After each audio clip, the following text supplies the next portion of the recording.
To Kill a Mockingbird, video 7. Well, last video I explained some words. I'm going to reread the paragraph. Let's see. During his first 5 years in Maycomb, by the way, be careful pronouncing Maycomb. You don't say Maycomb, right? MB in English is usually pronounced just as M, right? Just like climb a mountain, a dumb person, not a dumb person. You may comb your hair, right? A bomb, for example, not a bomb, right? Okay, so during his first 5 years in Maycomb, Atticus practiced economy more than anything. Okay, my first question for you here in this video is, so was he an economist? What do you think of it? What does the narrator mean when she says he practiced economy more than anything? For several years thereafter, he invested his earnings in his brother's education. He paid for his brother's education. That's what it means here. John Hale Finch was 10 years younger than my father and chose to study medicine at a time when cotton was not worth growing. My next question for you is, why is this piece of information important?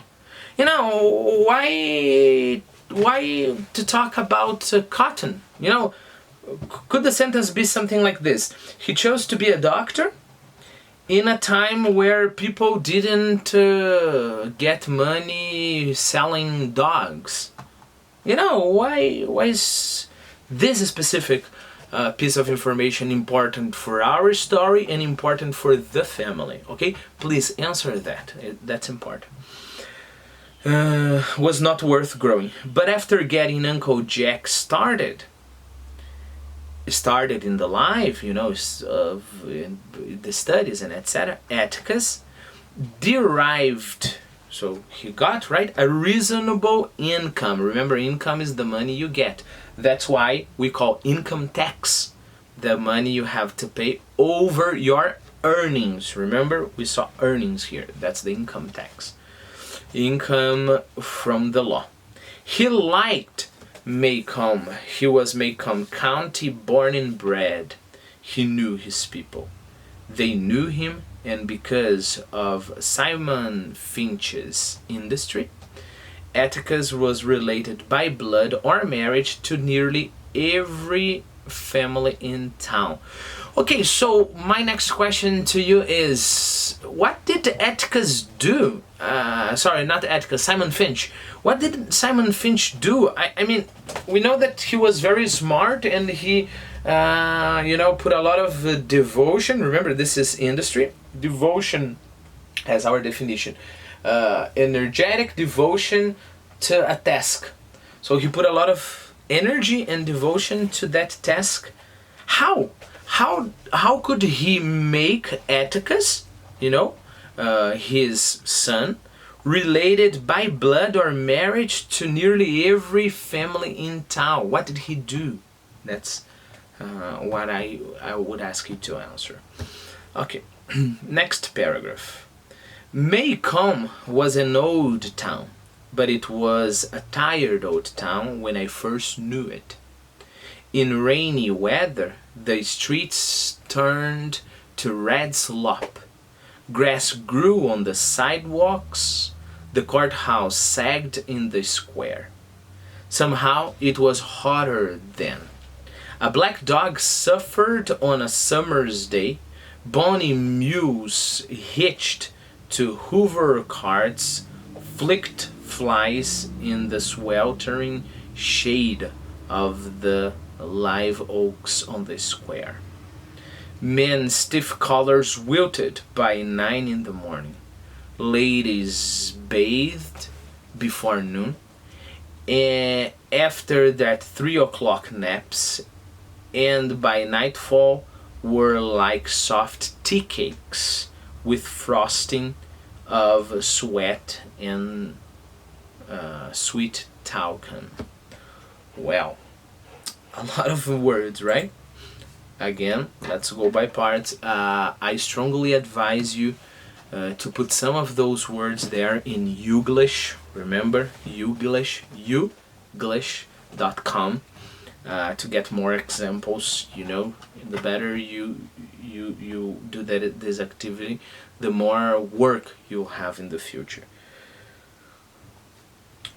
By parts. Look, I put in our list a picture of slop. Okay, so slop is soft mud, slush. Okay, so if the streets turned red slop, it means that you know, there was no asphalt or, you know, stone sidewalk or cobblestone or anything, right? So there is just this red slop, the place full of mud. By the way, there is this very important and very common vocabulary in English that is sloppy. If you are sloppy, for example, you do a sloppy work, you know, it is a work that has been done in a very bad manner. You didn't pay attention to work. You didn't pay attention to the details, you know. You just did it. So sloppy, because you have the impression that a pig, you know, did it in the middle of the mud, in the middle of a slop, right? So that's why sloppy. Keep in mind that, imagine you have a clothesline, you know, so you have a line to hang your clothes after you wash them. Okay, so the line is here. If you put a lot of clothes on the line won't be like this. The line will sag. Okay, it will become like this. I have a very nice example. I have a problem with these shelves here, you know, because they are pretty thin. And this one here, for example, let me see if you can see. This one here is starting to sag, you know. I hope you can see. So I put this book here to kind of support it, so it won't sag so much. But that's a big problem. And here's my suggestion: if you have, you know, some books, you should be careful to get thick shelves so they won't sag. So the courthouse sagged in the square. That's quite mysterious. I don't know, think about it. What do you think it is? And then I put some examples with sloppy as well. Look, sloppy use of language. A sloppy researcher. You got the point, right? A sloppy love letter. You know, a sloppy love letter in this context can also mean like overly sentimental, right? And then you have muddy, you know, a sloppy ground. And of course, a sloppy room would be a messy room. Okay, sag, I put a picture there of a shelf sagging, much more than my shelves. I hope my shelves won't sag as much as the one I put in the Quizlet. And then you have hitch. When you hitch, it can be other things. Remember, hitchhike is when you ask for a ride, right? But in that case, hitch is to connect a vehicle, okay? Then you have Hoover cards. Hoover cards. I think it's a fantastic vocabulary. The president of the United States was called Hoover during the Depression. And then there was a very interesting phenomenon that happened. You know, lots of people had cars, you know, motor cars, but with the Depression they didn't have money for gas or to fix if the cars broke. So what they adapted the cars. So imagine it's like a regular car, you know, with an engine and etc. But you attach a horse to pull that that card, and it became known as a Hoover card because of the president, right?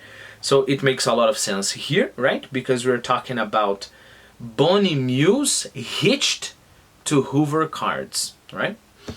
When you flick, remember you can flick a person on the ear, right? So it's like this light, fast, you know, hit.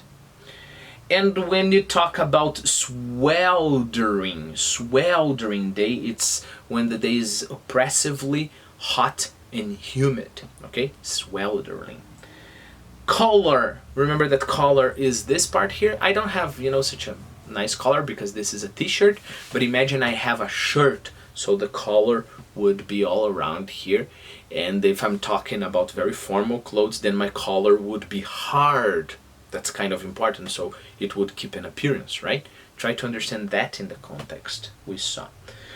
Imagine a flower, okay? The flower is full of life, but you don't put it in the water, so it will start wilting, right? So you will have to think about what is the relation between a collar and wilt, okay? Tea cake is a kind of flat cake, right? Frosting, imagine you have a cake, for example, and then you have that, you know, the topping of the cake that is pretty delicious. You know, maybe you make it with, I don't know, whipped cream or something like that. That's the frosting, right? And talcum is pretty much like in Portuguese, you know, the powder with good smell. In the next video, I'll read again this paragraph. I really believe this paragraph is extremely rich, so I will read again this paragraph. But before you go to the next video, please try to read the paragraph by yourself, and once you have the meaning for all of those words, try to understand it, okay?